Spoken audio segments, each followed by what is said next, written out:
চুপ চুপ আসতে, ম্যাম আপনার পার্সেল। মা, পায়েল, খাবারটা চলে এসেছে? বাহ, ঠিক টাইম মতো চলে এসেছে অর্ডারটা। আচ্ছা, এই বাচ্চাটা আপনার সাথে কি করছে? স্যার, ও আমার মেয়ে। আরে তুমি ওকে রোদে গরমে নিয়ে ঘুরছে কেন? বাড়ি ওর মার কাছে তো রাখতে পারতে। ওর মা আর এই পৃথিবীতে নেই। ওর মাও আমি, ওর বাবাও আমি। আসলে আমি আর আমার মেয়ে একসাথেই থাকি, আর ঘরে খাবার ছিল না তো তাই ওকে নিয়ে বের হলাম। মনে করলাম কিছু ডেলিভারি দিয়ে যে টাকা হবে সে টাকা দিয়েই আমি ওকে খাবার কিনে দেব। সরি, আমাকে ক্ষমা করে দিবেন, আমি বুঝতে পারি না ওর মা মারা গেছে। আসেন আমাদের ঘরে আসেন, ওকে কিছু খাইয়ে যাবেন।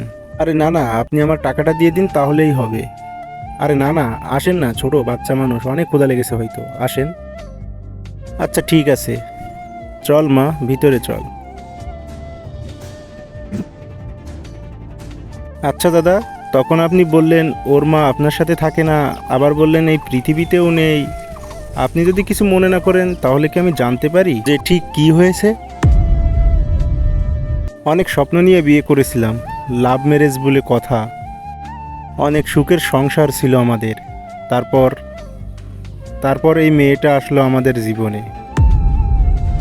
জানেন, ও আমাদের জীবনে আসার পরে না, আমি ভেবেছিলাম আমাদের দুইজনের জীবনের পূর্ণতা পেল,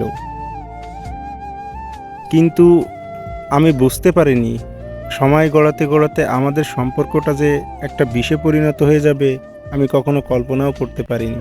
আর যে মানুষটার সাথে সারা জীবন কাটানোর কথা ছিল, সে মানুষটা একটা সময় এসে আমাদেরকে সহ্য না করতে পেরে অন্য কারোর হাত ধরে আমাদেরকে ছেড়ে চলে যায়। এরপর কি হয় সেটা দেখার আগে, যে মায়ের কাছে 10 টাকা চাইলে 20 টাকা দেয়, একটা রুটি চাইলে 10টা রুটি দেয়, সে মাকে যদি ভালোবেসে থাকেন অবশ্যই ভিডিওটি লাইক করে চ্যানেলটি সাবস্ক্রাইব করে দিবে আর কমেন্টে আই লাভ ইউ মা লিখে যাবে। কিন্তু ও আমাদের ছেড়ে যাওয়ার সময় একটা বারের জন্যও ভাবলো না যে আমাদের এই বাচ্চা মেয়েটার কি হবে।